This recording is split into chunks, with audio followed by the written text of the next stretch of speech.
Welcome everyone to today's Lunch and Learn. Hello. Hi, John. John! It's nice to see you. Hey, Moira, how are you? Hi, how are you? I'm doing It's Old great. Home Week. Yeah. When I saw you on the invite, I was like, oh, I have to join. I have to. Lucky Charms. They're Yeah. magically. Yes. Well, actually, it's Cocoa Puffs. Well, we're flexible. Is The new Charlie flexible. Charlie Yes. flexible? Oh, okay. About Cocoa Puffs and now Lucky Charms. Okay, awesome. Amazing. For those of you who don't know, Moira and I were in Boy Scouts together, and her son Charlie, who's on the spectrum, is one of my favorite scouts ever. And one camp we were at, he said something about being cuckoo for Cocoa Puffs. So that was like our recurring theme for a couple of years. But welcome to the Autism Tree Lunch and Learn. I'm sorry, I'll mute myself.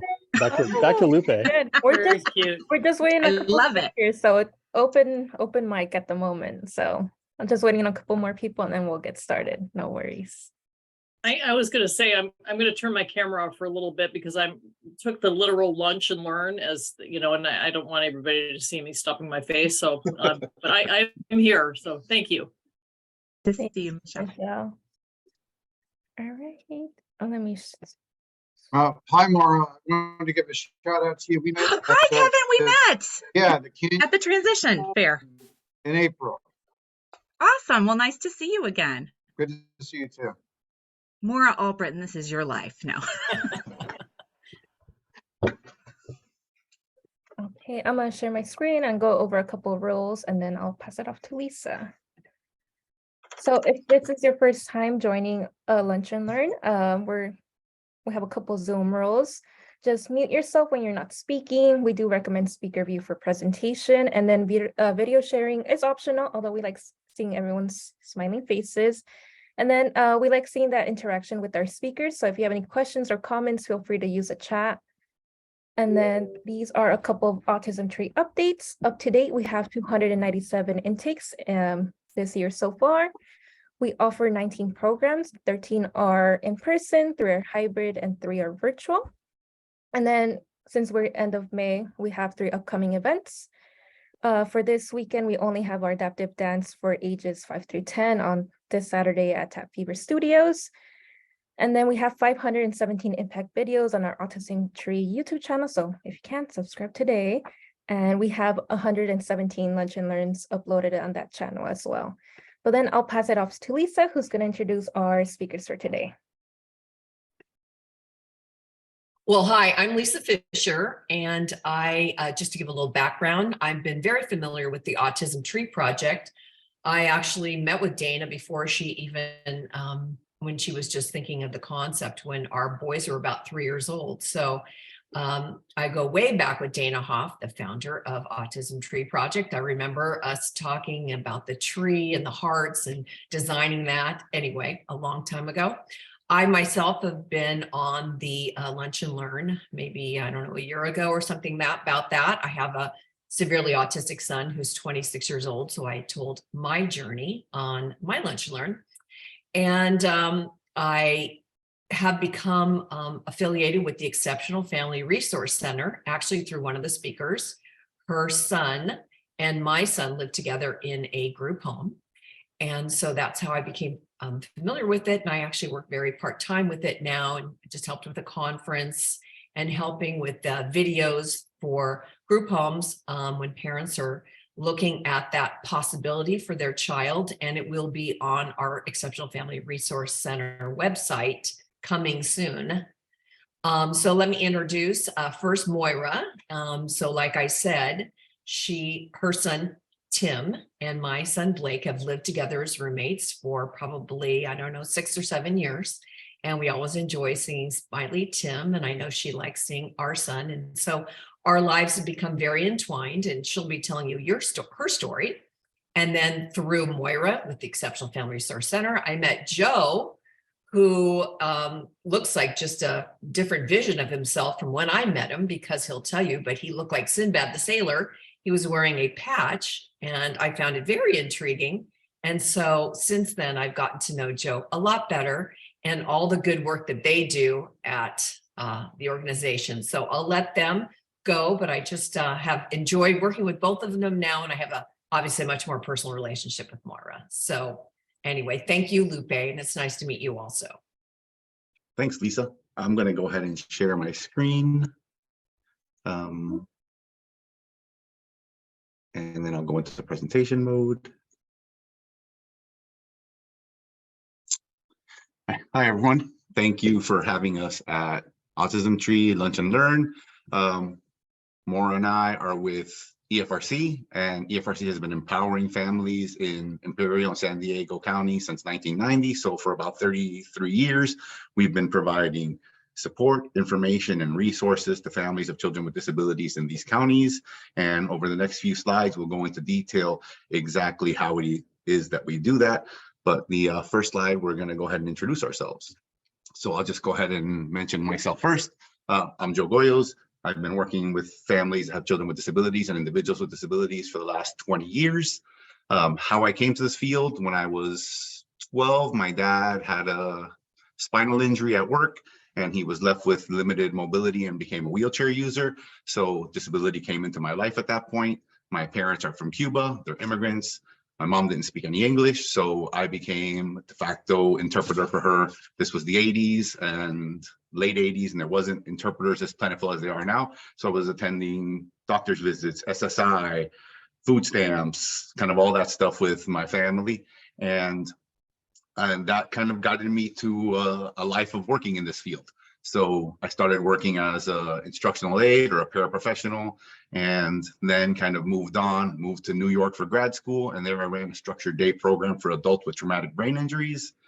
And then ended up working at a parent center, which was the advocacy center, was protection and advocacy for the state of New York in that region.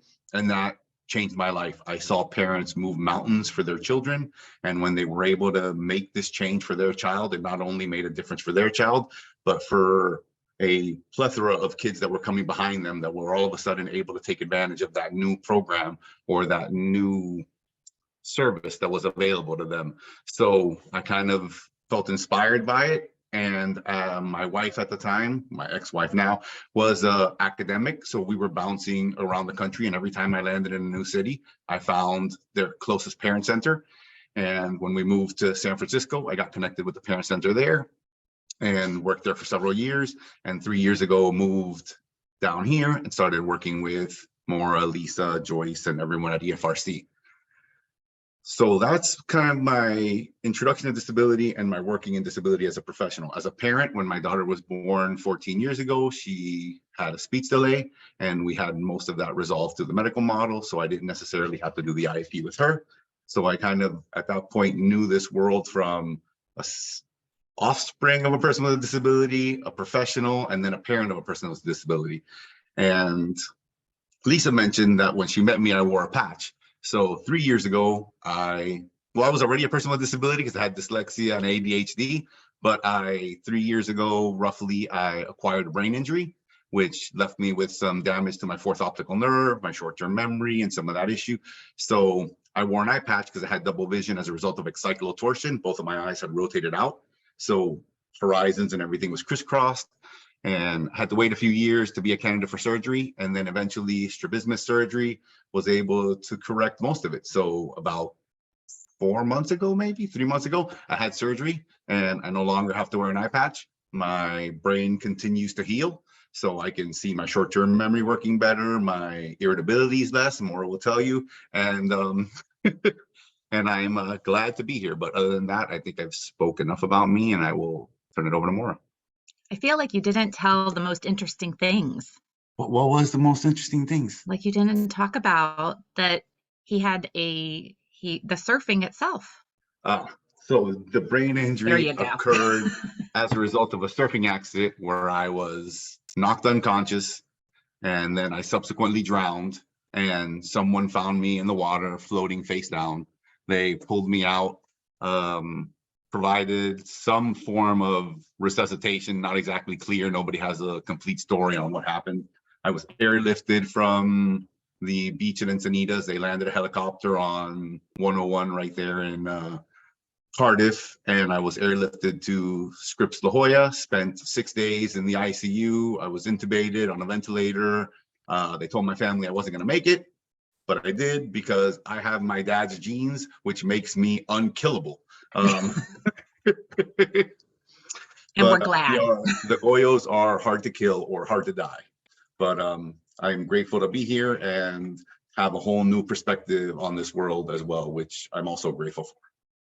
And I think that's probably, you know, having worked with Joe briefly right before we just started working together, and then to, you know, your brand new colleague has this, you know, very dramatic life event, and to just, you know, it's a great honor to work alongside Joe.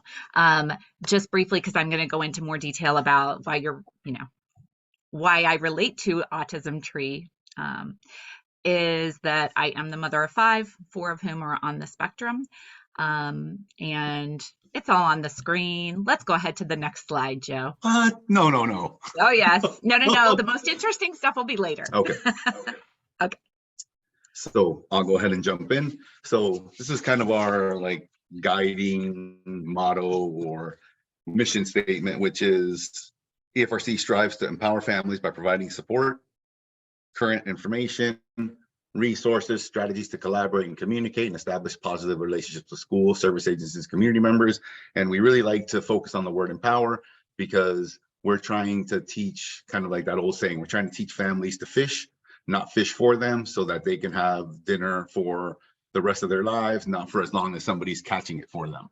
So that's kind of our goal and our approach to working with families and kind of guiding them along the way. It's to coach them and provide them peer to peer, parent to parent kind of guidance. We are not attorneys. I'm not an attorney, more than an attorney, and we don't purport to be them. And constantly remind people that we're not them.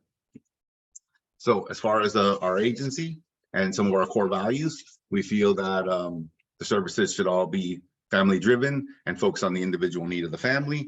And we're all family members, as I mentioned earlier. Everyone who works at EFRC is the parent or family member of someone with a disability. So they've walked that walk, they've felt those emotions, they've navigated those systems, and we feel that they're perfectly situated to provide some of those early on resources and guidance to families at different stages of their journey. We believe in collaboration between professionals and families. We understand that having a child with a disability is a lifelong journey, and there's going to be through the school district, you're going to need to partner until 22. After that, possibly regional centers, DOR. So kind of helping professionals partner with parents and helping parents partner with professionals is the stuff that Moira and I do for fun. Community-based and culturally responsive. Everything that we do, we try to provide in the community, although a lot of the stuff is through Zoom, but we're culturally responsive in the sense that we can provide all our information in English and Spanish. I'm Spanish speaking bilingual individual, as you know, from the work I did with my parents, but we try to make sure that if we can't reach them through English and Spanish, that we use an interpreter. And we recently had a program funded called Community Navigator Program, which focuses on those kind of harder to reach, more difficult to locate families that might speak languages other than English and Spanish. We are culturally responsive, as I mentioned. As far as family's choice, we are here to provide the family with the information they're looking for. We're not here to tell them what we think they should be doing with their child. We know that families know their child best, and we provide them with the resources and information that they're looking for. And we always respect confidentiality. We don't divulge any information, anything that's put on a registration form for one of our workshops or anything that's given to us is kept completely confidential. So here's a couple of things we do. I got to move my window here so I can see what they are on the tab there. So California Early Start, so early intervention services. We are the point of entry for Imperial County and San Diego County. So if there's a parent who suspects that their child under 3 might have something going on, when they call the number, they're going to connect it with an EFRC staff that's going to kind of take all that information and help connect them with the assessment process for the regional center. As far as the support group network, we just got post-COVID our Spanish autism group in person back online and working on starting up a couple other, but we are part of this network of parent centers, and a lot of them are doing things virtually. So if folks are looking for parent groups, support groups, we can connect them with them. Parent education, we do quite a bit around parent education, and we've got a couple of slides further on down, but we do stuff on IEPs, on outside of IEPs, just random things that families might want to know about through our parent hacks, and I'll get into all that shortly. A lot of the work we do is IEP stuff. So we provide support, resources, one-to-one consultation. It's like we've walked that walk, we've gone through there, and when families, most of the folks that call us are having concerns about this process. So we can do a one-to-one phone call. We have office hours, which we'll get into later. We do workshops on the topic. We're just trying to provide families with as much information as they can to get through that and other services, which leads me to the regional center. So I mentioned community navigator program. We've got that. We have also some help where we can help around traditional services and self-determination. I just went through the IF or independent facilitator process, so I can learn more and be better prepared to help families and guide them through that process as they try to navigate it.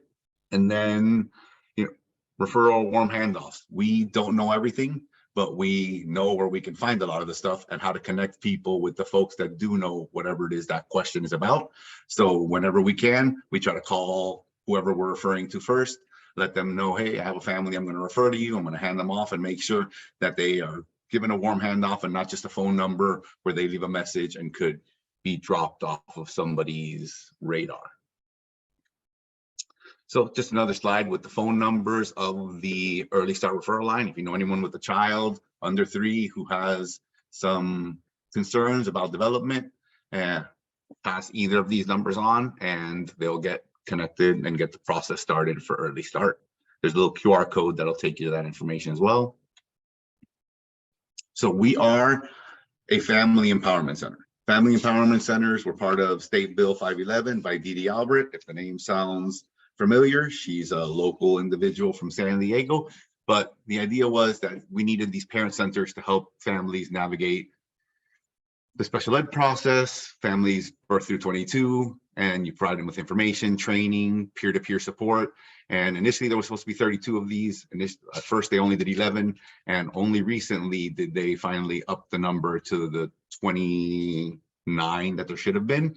And EFRC was one of those first 11. So we've been a family empowerment center for, I don't know, since 2001. Now it's not a good time for me to do math.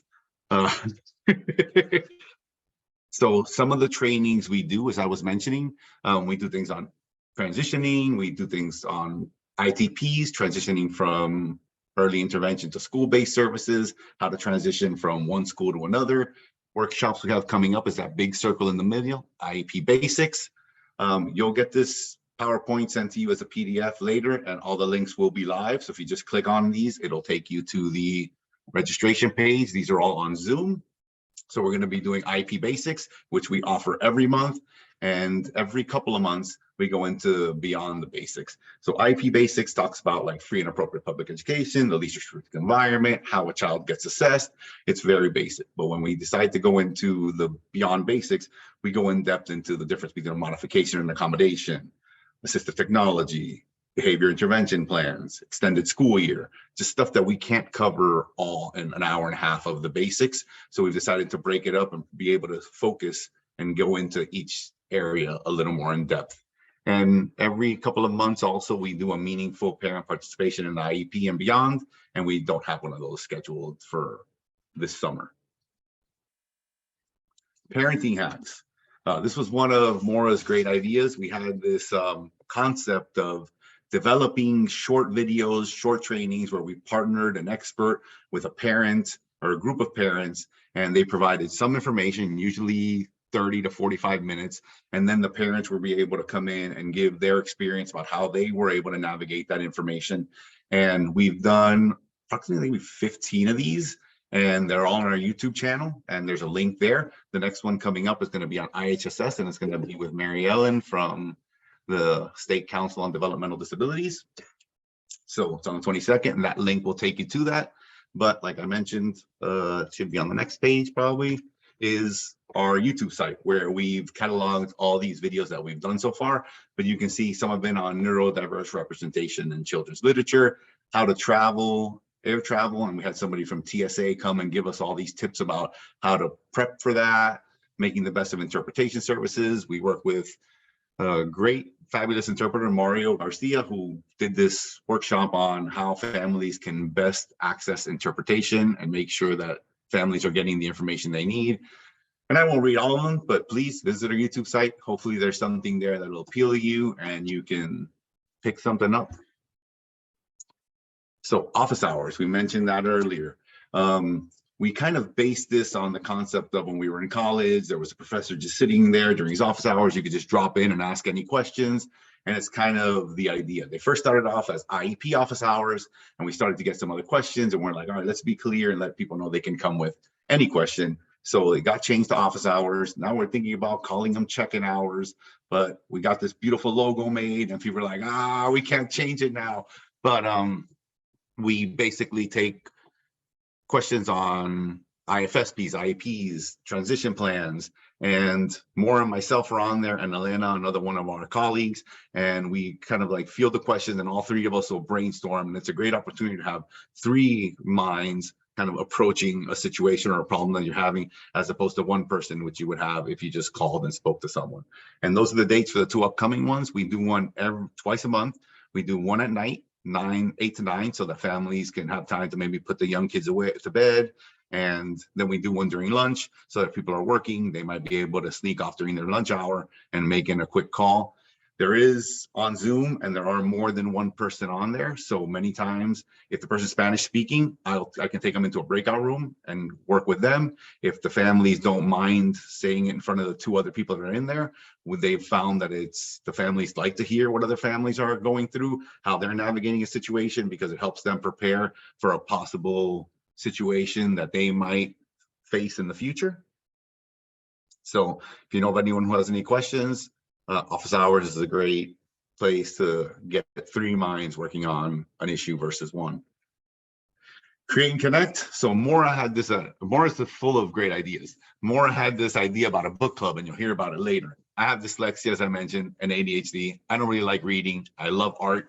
So when things came up about doing these fun activities for families and trying to provide a space for them to connect and to do some self-care, and it wasn't just the typical, what did you do for self-care this weekend? Or how did you build resilience this week? It was just like this idea of let's bring people together, let them have fun, let them create and build community. So we had one back in November, which was paint pouring, which you can see some of the pictures here. We had parents come in, we had individuals with disabilities come in, children, young adults, and everybody was doing art projects, and you can see some of the pictures there. It was a great success, and we plan to do that one again. There's a few more. So one of the things we're going to be doing in the summer, which I think is going to be more like maybe September, because I have another idea for August, is this one here, what you see, like paint and sip. We've purchased these kits where it has 2 canvases, paints. We're going to send them out to everyone who registers. It's free. And when you receive it, you'll then have a Zoom link, and we'll do a virtual paint and sip, or we'll walk everyone through a painting so they can create something. And the reason why that, even though it says summer, is maybe getting pushed to early fall, is because while it's warm, I want to do a resin charcuterie board where it needs to be warm enough for the resin to set.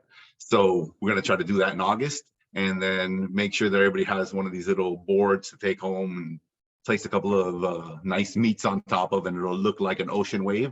So that'll be what we're going to be doing in August, and then September or October, we'll do the paint and sip, and just trying to provide families the ability to connect and have fun with each other.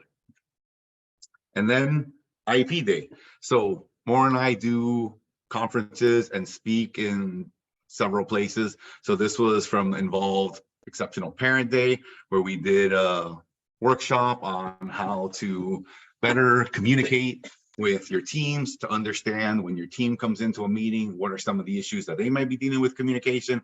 What are some of the things that as a parent that you might be dealing with that might affect communication? And then kind of help improve that collaboration, which is what we try to strive for. And more. And if you don't get enough of us today, feel free, if you are at the PTA Summer Leadership Conference in June, feel free to come by. We're going to be giving a workshop at the 2:30 block about addressing student challenges. So I think I'm the next slide.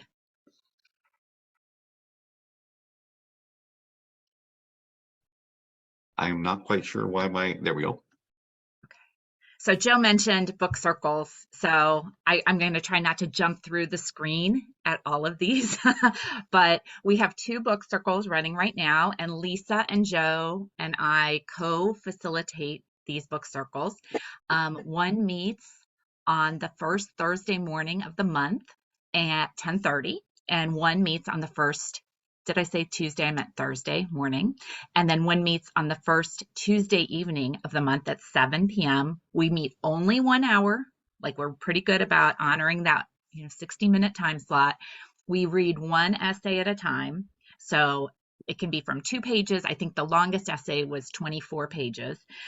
So over the course of a month, it's a pretty manageable commitment.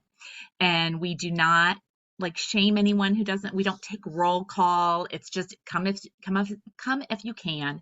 I think the essays tend to deal with disability rights, disability identity issues, and I personally think it's one of the most meaningful things I've done as a professional, to be able to bring this experience and to go through it with other family members. So I wanted to let you know, if you have a group of people that want to participate and these times don't work, we are happy to spin off another group. We can either work together to host it and to facilitate amongst those of us that have already been experienced in facilitation. We also are happy to kind of help you launch a group and then provide you with, we have a facilitator's guide that we're developing as we go. So we're happy to share that. I mean, again, information, support, resources for you to be able to create these experiences for people you know. Next. And quickly, sorry. Moira, that you supply the book, that we send the book. Oh, thank you. Yes, it said that on the slide, but the books are free. We will mail it to you. We also try to put them in people's hands when we're at resource fairs. So we ask that if you're interested, please, if you're going to take a book, please try to come to at least one of our book circles and try it out. But the book is so fabulous. And I guess I should also say it is a book completely written by people with disabilities.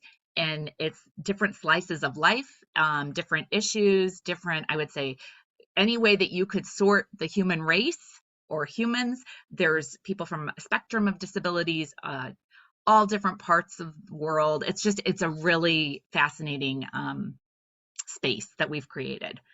Anyway, okay, back to the next slide. Thanks, Lisa.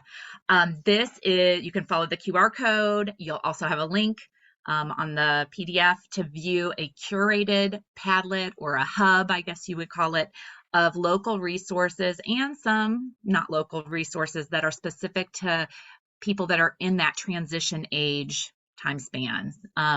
If you have a suggestion, anybody on this call, and you think you found a great resource and it's not on this Padlet, please share it with us so that we can make sure that this is as up to date and meaningful as we can make it. Kind of crowdsourcing. And this is the surprise slide featuring Lisa Fisher in her debut video production.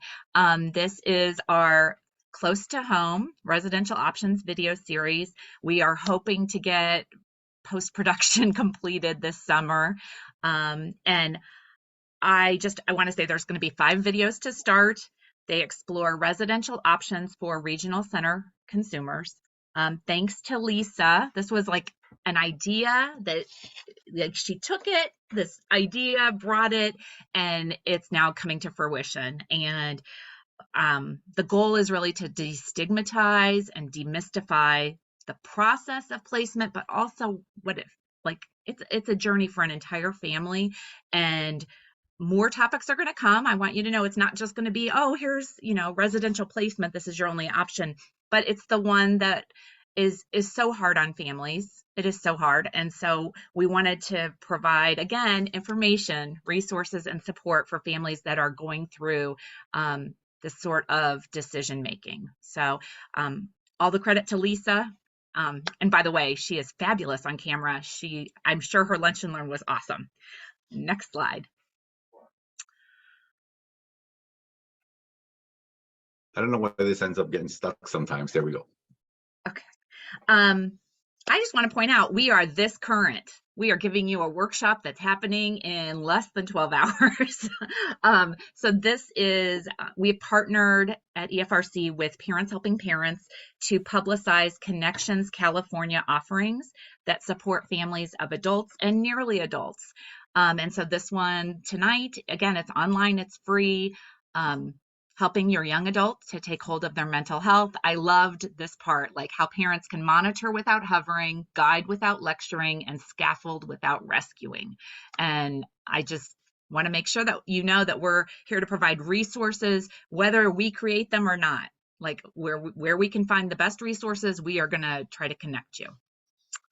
So the next slide is dun, dun, dun, dun. We also wanted to highlight a couple of upcoming super fun events. This is probably geared toward a little bit younger audience, but everyone is welcome. So these are both put on by our friends at the Special Needs Resource Foundation, who are probably somewhere in your Lunch and Learn archives. So the first one is Read Able. And I know at least one of the authors identifies as a neurodiverse person. Saturday, June 10th at the Central Library, downtown San Diego. There's also Day of Play, so mark your calendars now for Friday, July 14th, 11 a.m. And they do, I'm going to describe it as a resource fair with an overlay of like carnival kind of games and interactive, inclusive activities and crafts for youngsters. It is super fun and just so much creativity. So hope we can see you at both of those. At UFRC will be there. We hope you will too. So with the time we have left, and I'm going to try to make sure I stay on target because I could talk a lot. We were asked to make this a personal talk. So I have a personal connection to Autism Tree Foundation project. This is the photo. I'm sorry, Autism Tree Project Foundation. I always say it wrong. I'm so sorry. This is the photo I could find of the 2015 Bridge to Bay camp. So the guy in the orange rash guard and green shorts is my fourth son. And my daughter also attended. She took a turn in 2017, but I thought this was a better picture. So next slide. So that child that you just saw in circled is the little one on the far left of this page. And I would like to just take a moment to say he had amazing little adorable ringlets. So this picture was taken about 6 months before his diagnoses. And I say diagnoses because there are no by months in the Allbritton family. There are no breaks.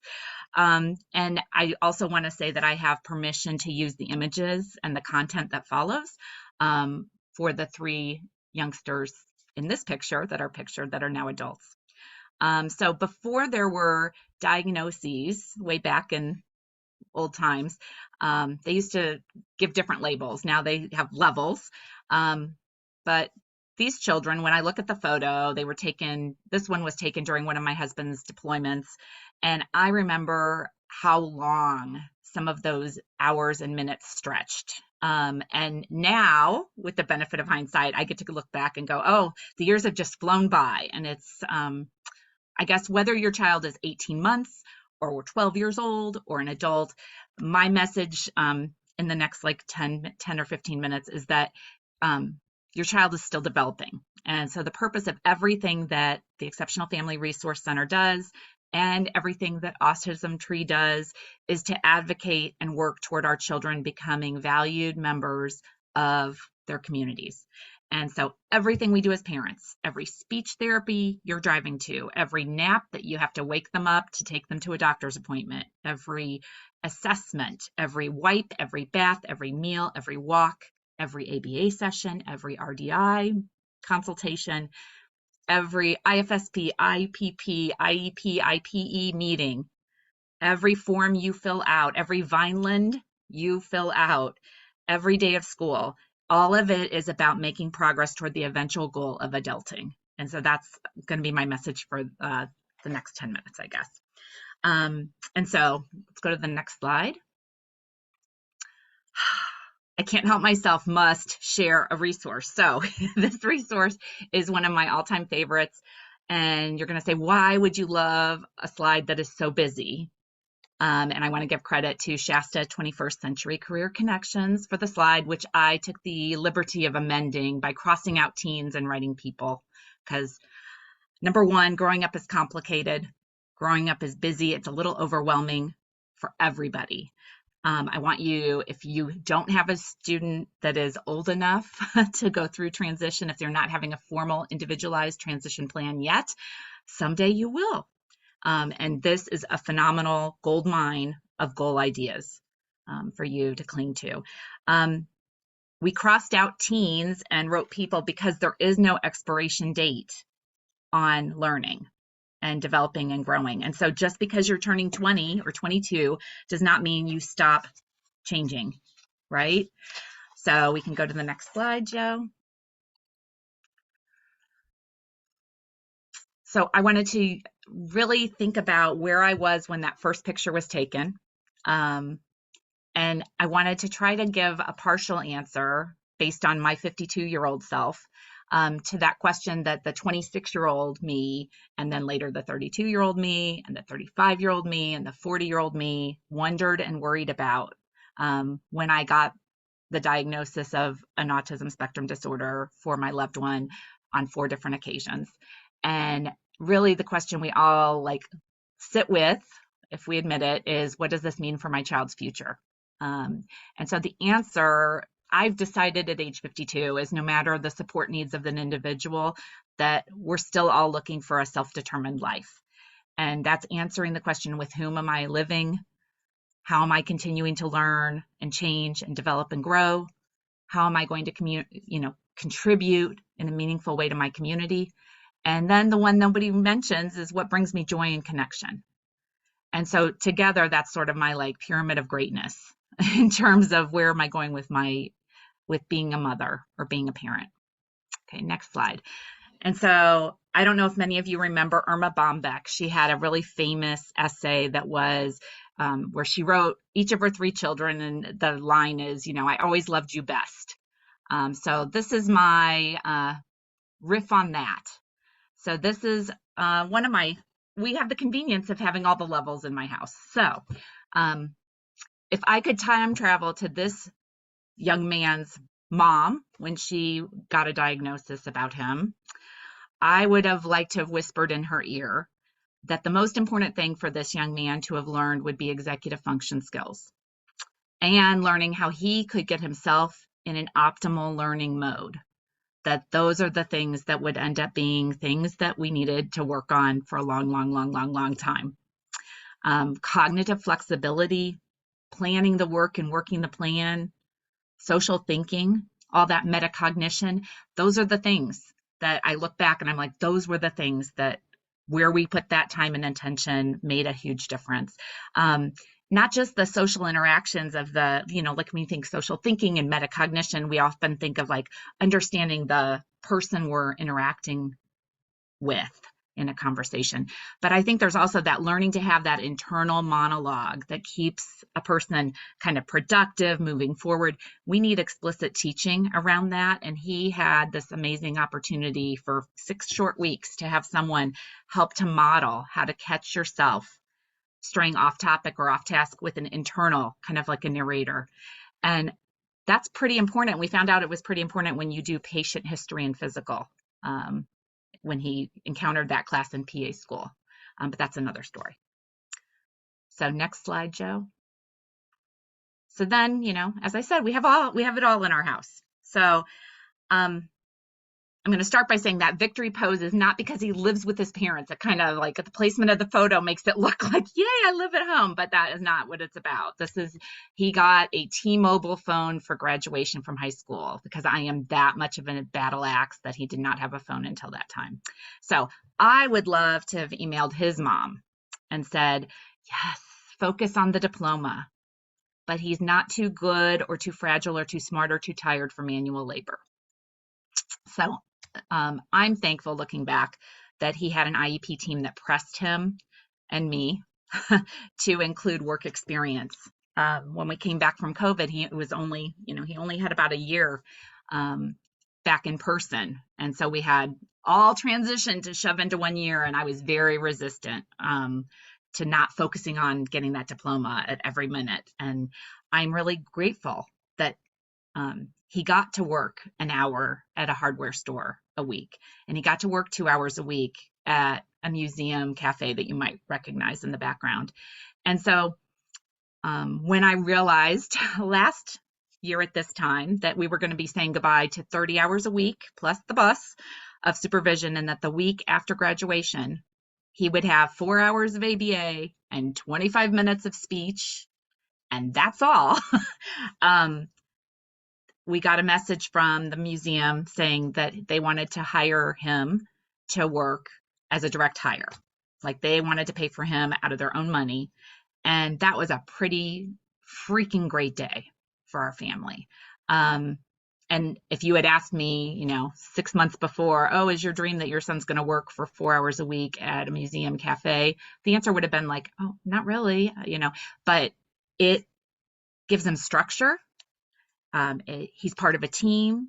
He has peers who talk about whatever, and I don't really want to know whatever 20-year-olds talk about when they're washing dishes. He has a break from his battle axe mom, who didn't let him have a cell phone until, he was 18.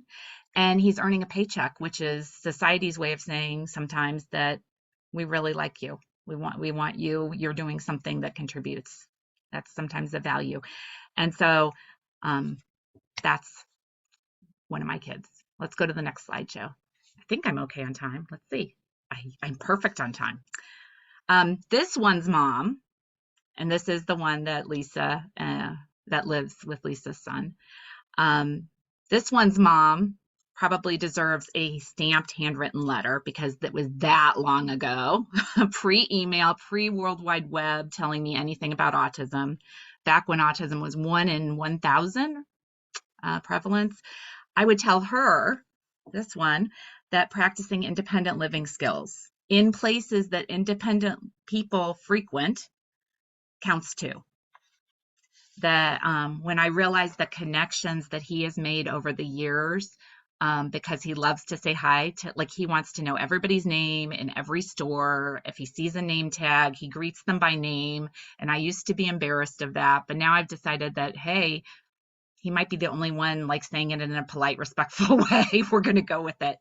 But I really realized the connections he's made because of music, or because he learned to, as he likes to say, I read, sing, and pray at Mass. He can be a blood draw rock star. Like, the things we worked on and he got, like, remain things that we're proud of. And that first ballot he casted from the backyard of the group home, the one in the top left with the mask under his chin, because we were so COVID, that was a pretty awesome day for us too. I would write that mom, back in 1996, in September, I think it was September 16th, 1996, I'd write her, and I'd probably write her longhand, but then I would include a meme, because we didn't have those either. And the meme would be about how practicing working with the reward of going to a restaurant, that I would love for her to know that in 2023, he went through a TSA line that snaked for 35 minutes with no special accommodations, because he was going to fly to another state and go and see Grandpa's farm and go to a restaurant that he likes in another state. And I would also put a PS on that letter, and I tell her it's all going to be okay. So anyway, I'm going to go back to Joe. This is enough about me. Joe's going to close us out with how to get in touch with us, contact us, connect with us, etc. Thanks, Joe. Thanks, Maura. So this is some of our contact information.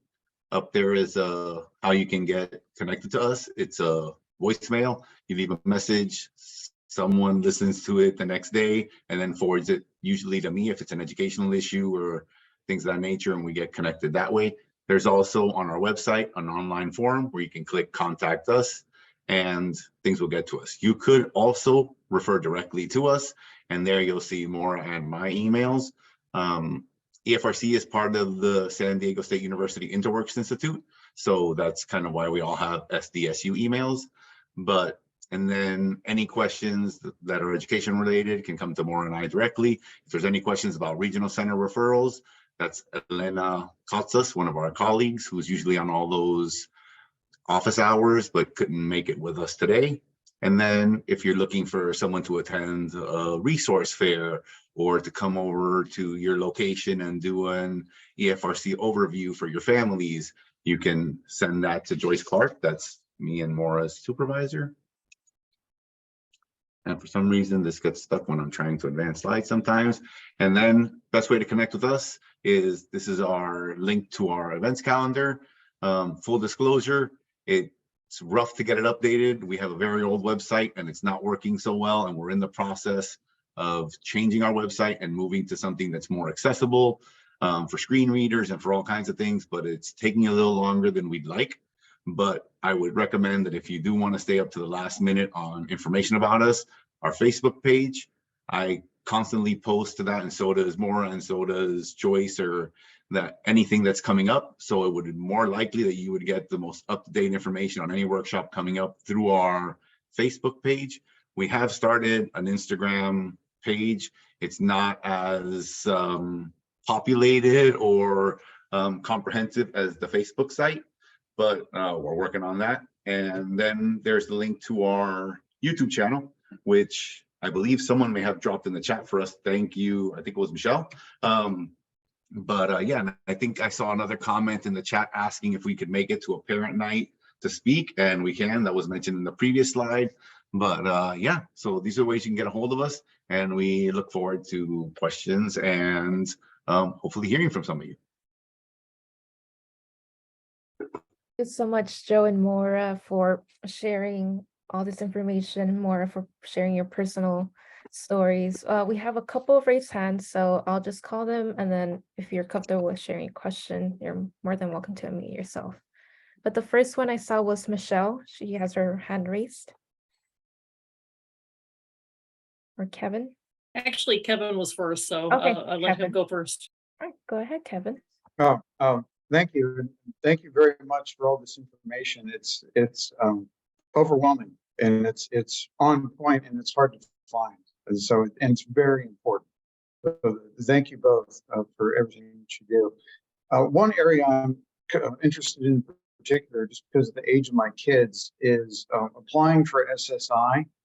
So I've got a 17-year-old daughter, 20-year-old son, and I don't know anything about it, frankly, and I don't want to take any wrong initial steps that could disqualify them. So is that an area that you consult on?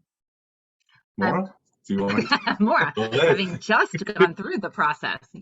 It is, we have a number of resources, and I was going to just say, I don't know if we can drop our emails in. That's probably the quickest way for me to turn around email. I was going to add, we also have one of our parent hacks is on SSI. That would be in there. So if you go to our YouTube site, there should be a short, under an hour video, probably like 45 minutes, with the folks from Disability Rights California on tips to navigate the application process for SSI.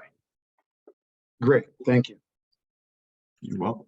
And then for anyone who's attending today, we'll send out a recap email on Friday with all the resources they included, including the slides. So just if anyone wants those resources, we'll send them out. Michelle? Yeah, I think I met you, probably both of you, a couple of times with all the things I've been going to. So I've been involved in this community for probably 16, 17 years. I have an almost 20-year-old, and now I'm really focusing on my 17-year-old daughter who's going to adult transition. So I went to the IEP day, which was my first ever, and I was so glad I finally got to go. And I wish I would have written my name on the survey, because I gave a whole list of ideas of things that could be really cool to include in that conference, and you know, because there's some things that I feel are lacking in the community. You know, now that Seeds is no longer a regional center vendor, having a resource for sexual health and those kinds of issues for our adult children, I think is a sorely needed resource in the community. That was one thing I put in my suggestion, is maybe a workshop about that.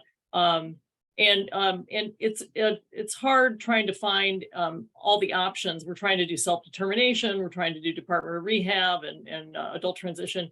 And sometimes for the older bordering on adult students, it's hard to find information on that. Another area was entrepreneurship, trying to help start a family business where you can employ your child and maybe other disabled young folks. So that was another thing that I've been really interested in, and I could go on and on, but I'll stop. But Michelle. Thank you. Yeah. Quick question, because I had those evaluations all scanned and sent them because I was entering the Spanish ones. Do you know if you did that on a particular workshop or the overall? And I'll go find it. Yeah, I did it from the I think it was from the self-determination session. I'm pretty sure. Yeah, I like wrote all over it. I Okay. could probably kind of remember what I think put on there. scrolling down, I saw one that had writing all Yeah. over the place. I That didn't was have to probably enter me. that one. I didn't have to enter that one, but someone else did, and I was like, "Ooh, I'm glad I didn't have to enter that one." That was probably me. But anyway, thank you for coming. I you all do such incredible work, and I know, me and all the other parents out there are just so grateful that there are folks who not only can provide us resources, but have walked in our shoes already and can give us connections and ideas of things that we maybe hadn't thought of. So thank you. Well, thank you for the nice comments, and mostly I'm so grateful because whatever they don't use for IEP Day, we'll probably try to do a parent hack and and incorporate that into knowing that there's interest. One other resource just to point you, I know that sexual health and with the loss of seeds as a vendor, there is a phenomenal resource, and I want to say it's in the transition Padlet. And it directs you back up to San Francisco. I think it's San Francisco State University. Their medicine, they have a special clinic for people with developmental disabilities. And I think there's a resource there. But if you want to shoot me an email, I'm happy to go dig it up. Specific to kind of that, how do we talk about consent? How do we talk about, all of the things that go with sexual health. Identity, all of those things, they're certainly relevant, and we need more people having those conversations. So thank you, Michelle, for that. Thank you very much. I'll do some Googling, and if I can't find it, I'll if you reach can't out. find it, reach out. Thanks a lot. And then I saw somebody had something in the chat. Laptops. Sure if that's the one you're looking at. Laura says she's a social worker, and then also for the San Isidro Health. And they said, great info. We're a local nonprofit in South Bay, and we're expanding through San Diego. Our question today is if you happen to know any resources where patients who are undeserved, especially kids, have access to low-cost laptops. Yeah. So underserved. I know Michelle's raising her hand. I would say really quick, I always point people back toward assistive technology, and also United Cerebral Palsy, UCP, has a lot of assistive technology skill. But Michelle, you have a resource? Yeah, Computers to Kids. They're based in the Miramar area, but they're a national nonprofit, and they sell refurbished laptops for about $100, and they provide lifetime tech support. And they also even have desktop computers at a little bit higher cost, but they're a really great organization. What's the name of them Computers again? to Kids with the number. Okay. Is it .org? We will look right now. Yeah, Computers. yeah, it's pretty easy to find. We'll have to add that to our pile. Thank you, Michelle.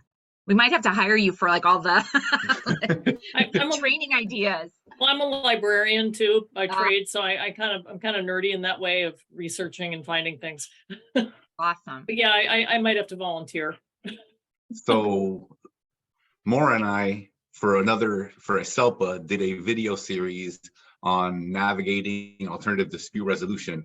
And at the time I was wearing an eye patch. Moira loves to read. So we kind of dubbed it the video series done by the pirate and the librarian. Any other questions? I see some chat or comments in the chat. Okay, awesome.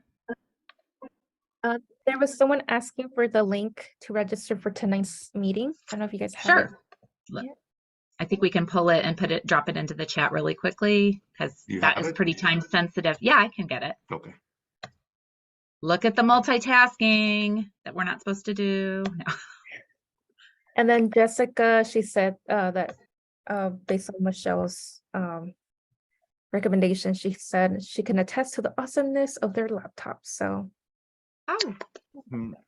that lifetime refurbishing would be, or I'm sorry, lifetime service would be a huge piece, I would Absolutely. think.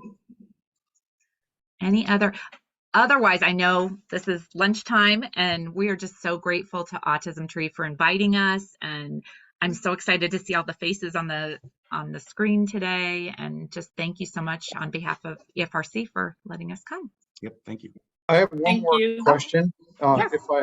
if I may. I think someone mentioned this. Can you email or send the slides that you used today? Those are a great resource. We will forward them to. Doesn't Lupe Lupe, don't and- you have yep. them, that this is videoed, right? And in your library? yeah, We'll send it over as a PDF and it'll have active links. Great, yeah, great. we'll send Thanks that very out on much. Friday. Mhm. And for everything today. Thank you. Thank you all. Very welcome. Is there any last minute questions or any comments before we close off this lunch and learn today? Okay, no, well, thank you so much, Joe, Elisa, and Moira for being here today and being our guest speakers for our lunch and learn. Just to close it off, we have a tradition where we take a group photo.